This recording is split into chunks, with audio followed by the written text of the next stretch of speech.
ऐसा बता रहा है वो, और कबीर सागर में भी कह रहा है कि ऐसा लिखा हुआ है कि भाई मंत्रों से ही मुक्ति होगी। इसके बारे में आप क्या बताना चाहोगे साहब?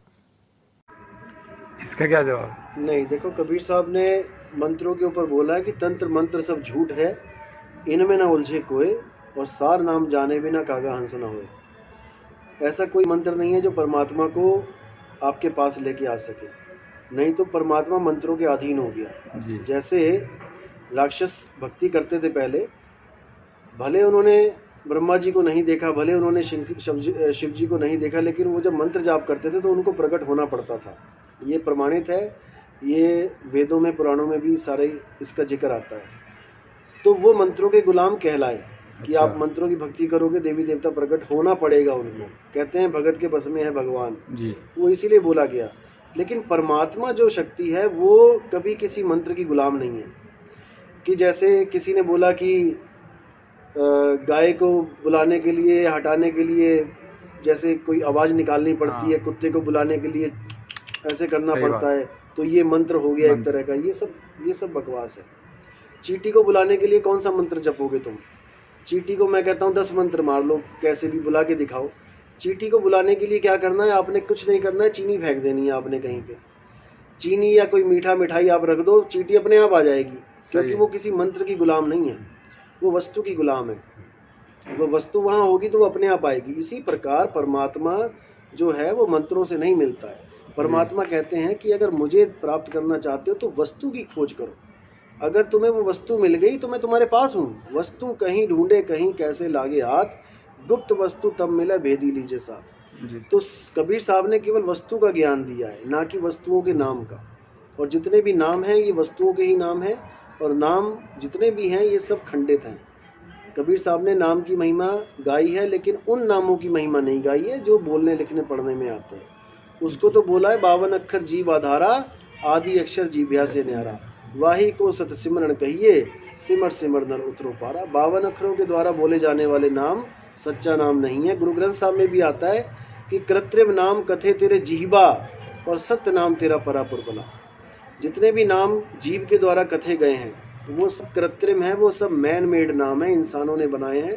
जब इंसान इस दुनिया में नहीं था तो इन नामों का कोई अस्तित्व नहीं था। लेकिन इंसान इस दुनिया में आया, उसने दुनिया भर के नाम बना लिए।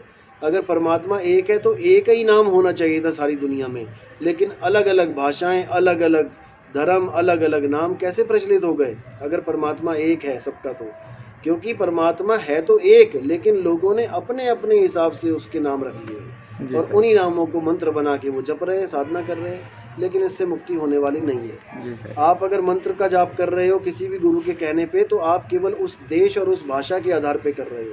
हिंदुस्तान में पैदा हो गए हो, हिंदी ग्रंथ पढ़ लिए हैं, उन ग्रंथों में हिंदी में नाम लिखे हैं तो आप उसको सत्य मान के बैठ गए हो। अरबी में ये नाम लिखे दिखा दो, सही है। अरबी कोई ग्रंथ हो उसमें ये नाम बता दो। क्या अरबों के लिए परमात्मा ने कोई आदेश नहीं दिया? उनके ग्रंथों में ये नाम नहीं छापे?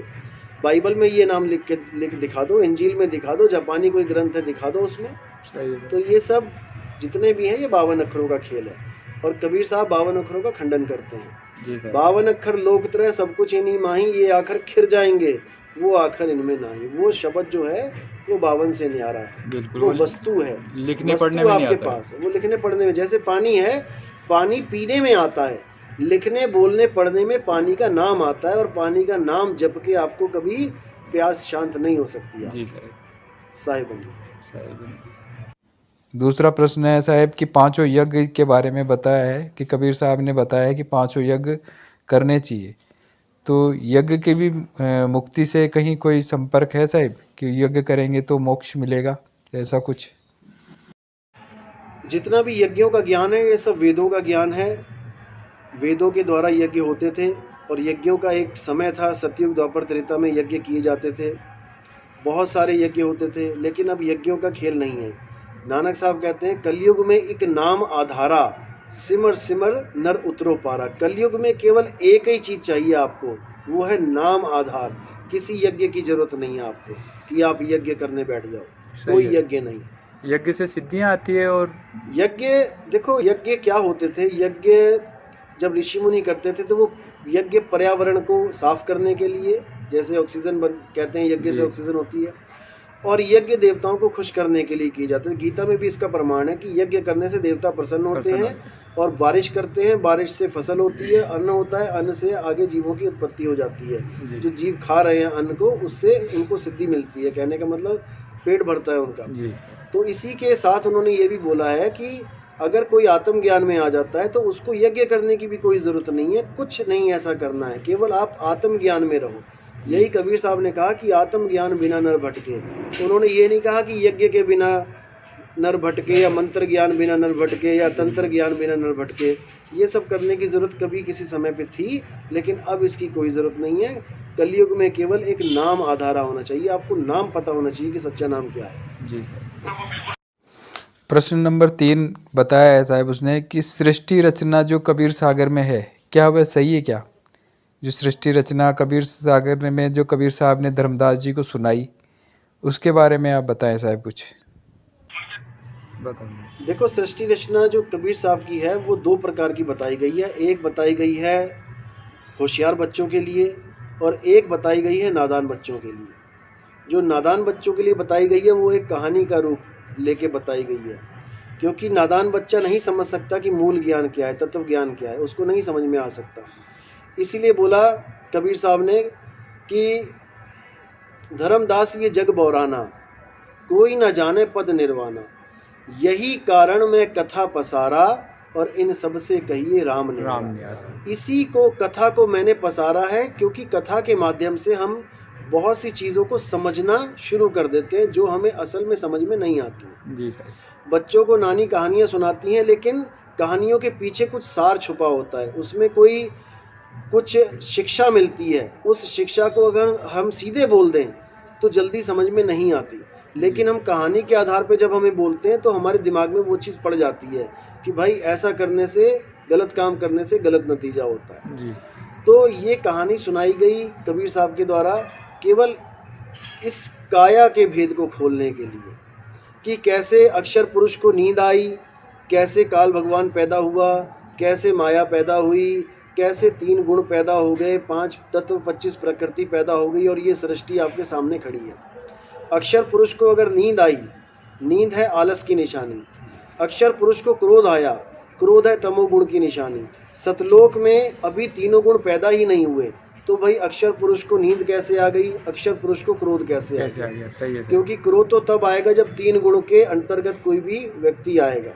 जब काल ही पैदा नहीं हुआ तो काल से पैदा होने वाले 3 गुण पहले कैसे आ गए काल से? जी सर। तो ये एक कहानी मात्र है, ये एक कहानी तो समझाया गया। ये इसमें ये भी तो सर, जब शरीर ही नहीं था तो एक पैर पे तब कैसे किया? हाँ, क्योंकि वहाँ तो विदेही ज्ञान है, शरीर हाँ। तो है ही नहीं, 5 तत्वों के शरीर तो बाद में बने हैं। बिल्कुल सर। तो यही चीज़ समझनी है कि हमें समझाने के लिए ये कहानी बनाई गई। असल में अक्षर पुरुष कौन है? अक्षर पुरुष हमारी सूरत को कहते हैं। जी। हमारी सूरत ही भटकी, हमारी सूरतता की नींद में सो गई और अज्ञानतावश उसने काल को पैदा कर दिया कल्पना के रूप में। काल ही कल्पना है, काल काल सब कोई कहे, काल ना चीने कोई, जितनी मन की कल्पना काल कहा वैसो। जी। ये जितनी भी कल्पना है यही काल है, और ये अक्षर पुरुष कल्पना कर रहा है, ये परमात्मा नहीं कर रहा है। जी। अक्षर पुरुष की नींद जब टूटेगी, यानी कि वो अज्ञानता से बाहर आएगा, तब ये काल दोबारा पैदा नहीं होगा। इसीलिए साहिब ने उसको जगाने के लिए बोला है कि तेरा मेरा मनवा कैसे एक होई रे, मैं कहता हूँ जागत रहियो, तू जाता है सोई रे। ये अक्षर पुरुष के ऊपर बोला जा रहा है कि तू बार बार सो जाता है और फिर वही काल पैदा हो जाता है। लेकिन इस बार तूने नहीं सोना है, इस बार तूने जागते हुए इस देह का त्याग करना है और इस काल को सदा के लिए ख़त्म कर देना है। इसीलिए बोला मन को मार गगन चढ़ जाई, मान सरोवर बैठ नहाई। जहाँ जिस मान सरोवर में तुम हंस रूप में थे और तुम इस काया में आके कागा रूप हो गए, अब तुमने अंत समय में इस कागा रूप को त्याग के अपने हंस रूप को प्राप्त करना है और मन को मार के गगन चढ़ जाना है। इसमें कोड लगा है, इसमें कोई गगन वो आसमान नहीं है ऊपर की हम ऊपर आसमान में ब्रह्मांड में चले जाएंगे।